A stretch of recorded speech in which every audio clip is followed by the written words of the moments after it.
termasuk dalam penjagaan agar kita tidak terlibat, agar kita tidak melakukan perbuatan yang bisa mengakibatkan hilangnya nyawa seorang muslim. Maka dalam syariat Islam dilarang keras melakukan pemberontakan terhadap pemimpin muslim yang zalim. Kalau pemimpin muslimnya baik, kita semuanya sepakat. Tapi jangan lupa jemaah sekalian, Islam juga mengajarkan kepada kita haram hukumnya melakukan pemberontakan kepada pemimpin muslim walaupun dia zalim. Tapi juga jangan salah paham, berarti mendukung kezalimannya, tidak. Di sini ada dua golongan yang salah paham. Golongan yang pertama, mereka yang mendukung kezaliman pemerintah, membenarkan kedustaan pemerintah. Saya tidak berbicara pemerintah manapun, tapi ini secara umum.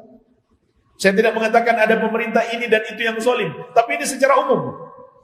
Kemudian golongan yang kedua, ketika kita mengatakan kepada mereka, nggak boleh memberontak, nggak boleh melengsarkan pemerintah, walaupun dia zalim, selama dia masih muslim.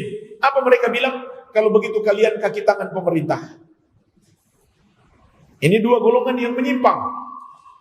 Tidak seperti itu jemaah sekalian. Bukan setuju dengan kezaliman, tapi menjaga persatuan kaum muslimin. Jangan sampai terjadi perpecahan kaum muslimin sampai menghilangkan nyawa.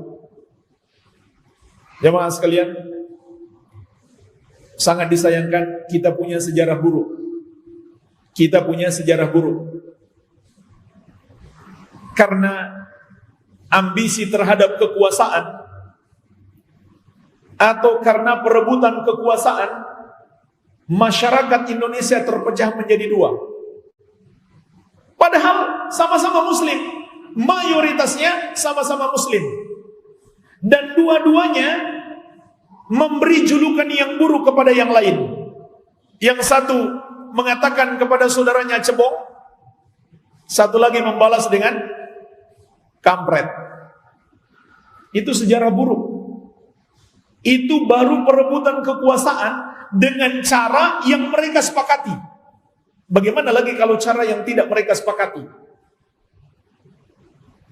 Dan ketahuilah jemaah sekalian, tidak ada dalam sejarah pemberontakan atau berusaha melengsarkan secara paksa pemerintah yang sedang berkuasa.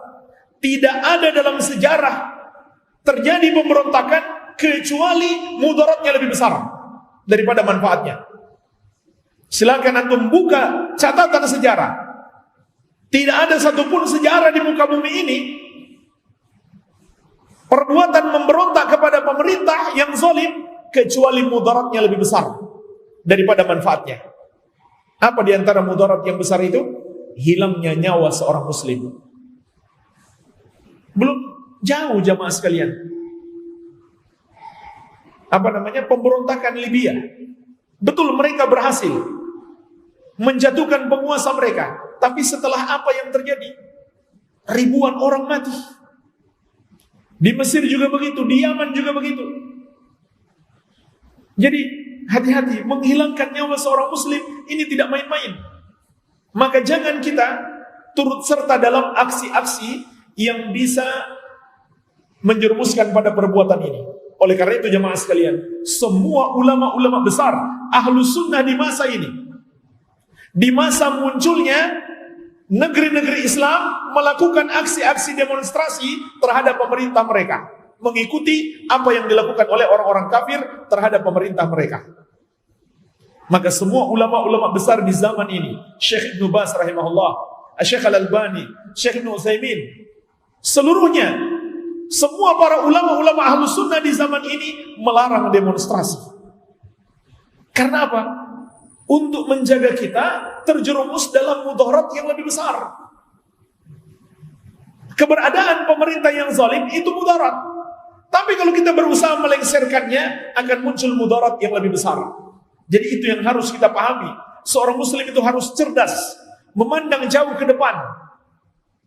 Makanya jemaah sekalian, kalau kita mau melarang orang berbuat kemungkaran, kita lihat orang berbuat dosa, kita mau melarang dia, mencegah dia, syarat utamanya adalah tidak boleh memunculkan mudarat yang lebih besar.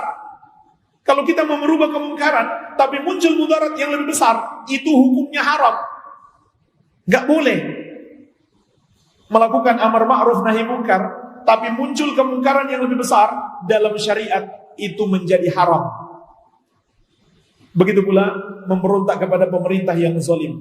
Kita mau hentikan kezalimannya, tapi dengan cara yang memunculkan mudarat yang lebih besar, maka itu hukumnya haram.